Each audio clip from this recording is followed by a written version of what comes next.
සුරේෂ් සලේ මැතිතුමා තමන්ගේ ජංගම දුරකථනයේ පරිගණකයේ මුරපදේ ලබා දෙන්නේ නැහැයි කියලා රාජ් පොලිසියේ නිලධාරීන් නායෙන් අඬනවා.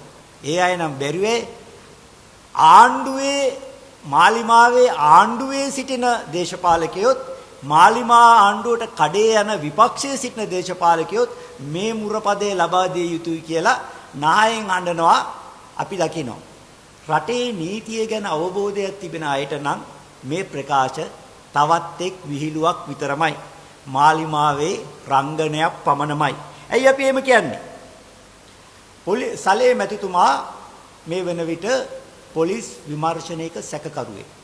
ලංකාව විතරක් නෙවෙයි සමස්ත ලෝකයේම පවතින නීතිමය මූලධර්මයේ අනුව කිසිම සැකකරුවෙක් Tamanට එරෙහිව කරන විමර්ශනයකට සහාය දීමට බැඳිලා නැහැ.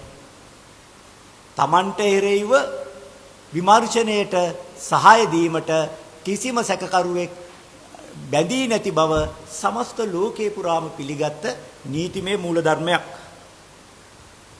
ඒ වගේම යම් සැකකරුවෙකු Tamanට එරෙහිව පවතින විමර්ශනයට සහාය දෙන්නේ නැතිනම් ඔහුගේ සහාය බලහත්කාරයෙන් බලපෑම් කිරීමෙන් ලබා ගන්න බෑයි කියන එකත් ඉතා පැහැදිලිව ලෝකේ පුරාම පිළිගත් නීතිමය මූලධර්මයක්. මෙන්න මේ කාරණා දෙකම අපේ අපරාධ නඩු විධාන සංග්‍රහයේ සඳහන් වෙනවා. මොකද්ද කාරණේ? එකක් යම් විමර්ශනයක සැකකරුවෙකු Tamanට එරෙහිව පවතින විමර්ශනයට සහාය නොදී සිටීමට අයිතියක් ඇත. යම් සැකකරුවෙක් ඒ විමර්ශනයට සහාය නොදී සිටිනවා නම් ඔහුට සහාය දෙන මෙන් බල කරන්න බලපෑම් කරන්න කිසිවෙකුට අයිතියක් නැත. අපරාධ නඩු විධාන සංග්‍රහයේ සඳහන් වෙන ඒ වගේම ලෝකේ පුරාම පිළිගත් විශ්වීය නීතිමය මූලධර්මයක් ඒක. අද අපි මේ ප්‍රවෘත්ති සාකච්ඡාවේ කියන කාරණේට එදා පොලිසියේ බොරු ප්‍රචාරයට ලබා දුන්න ප්‍රචාරය හා සමාන අයුරින් ප්‍රචාරයක් ලබා නොදුන්නොත් ඔබටත් එරෙහිව නඩු පැවරීමට සිදුවෙන බව ඊටාම කනගාටුවෙන් සිහිපත් කරනවා. සුරේෂ් සලේ මැතිතුමා කියනවානේ මට වද හිංසා කළේ කැමරා 8ක් තිබෙන ස්ථානයක කියලා.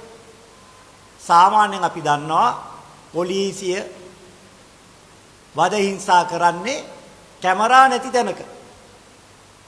අපරාධකරුවෙක් වුණත් CCTV කැමරා මගහරිමින් තමයි ඒ අපරාධය සිද්ධ කරන්නේ. ඇයි දැන් පොලිසිය කැමරා ඉදිරියේ වද හිංසා කළාම අනාගතයේ යම් දවසක Tamanට එරෙහිව මේක සාක්ෂියක් විදිහට භාවිතා කළ හැකියි කියන කාරණය පොලිසිය මහත්තුරු විශේෂයෙන්ම පහර දීමට දිගුකාලීන පළපුරුද්දක් ඇති රාජ් පොලිසියේ මහත්තුරු හොඳටම දන්නවා. එහෙමනම් එවැනි අවදානමක් අරගෙන රාජ් පොලිසියේ මහත්තුරු CCTV කැමරා 8ක් ඉදිරියේ මේ වද හිංසා ලබා දීම සිදු කළේ ඇයිද කියන සාධාරණ ප්‍රශ්නේ මතුවෙනවා. අසාමාන්‍ය ලෙස CCTV කැමරා 8ක් ඉදිරියේ ඔහුට වද හිංසා කළේ පොලිසිය ඒ CCTV දර්ශන කොටිහිතවාදීන්ට අලෙවි කිරීමේ යටි අරමුණින් කියන සාධාරණ සැකය අපිට මතුවෙනවා. ඒ නිසා තමයි මේවා මෙවැනි අවදානමක් පොලිසිය අනිවාර්යයෙන්ම අරගෙන තිබෙන්නේ.